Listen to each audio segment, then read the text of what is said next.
அஸ்ஸலாமு வரஹ்மத்துல்லாஹி வபரகாத்துஹு. திருக்குர்ஆன் ஓத தெரியும் போது என்ன கூற வேணும்? அல்ஹம்துலில்லாஹி மினஷ் ஷைத்தானிர் ரஜீம். பிஸ்மில்லாஹிர் ரஹ்மானிர் ரஹீம். திருக்குர்ஆன் யாரிடமிருந்து இறங்கியது? அல்லாஹ்விடமிருந்து இறங்கியது.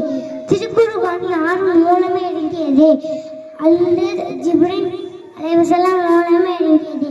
திருக்குர்ஆன் யாருக்கு இறங்கியது? ஹஜ்ரத் முஹம்மது நபி ஸல்லல்லாஹு அலைஹி வஸல்லம் அவர்களுக்கு இறங்கியது. திருக்குர்ஆன் எந்த எழுத்தில் இறங்கியது? இக்ரா எனும் அழைப்பிலே இறங்கியது.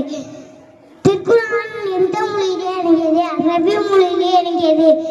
திருக்குர்ஆன் எத்தனை சூறாக்கள் உள்ளன? 114 சூறாக்கள் உள்ளன. திருக்குர்ஆன் பெரிய சூரா சூரத்துல் பக்ரா. திருக்குர்ஆனின் சிறிய சூரா சூரத்துல் கௌசர். சூரா என்ன? அத்தியாயம் என்று பெயர்.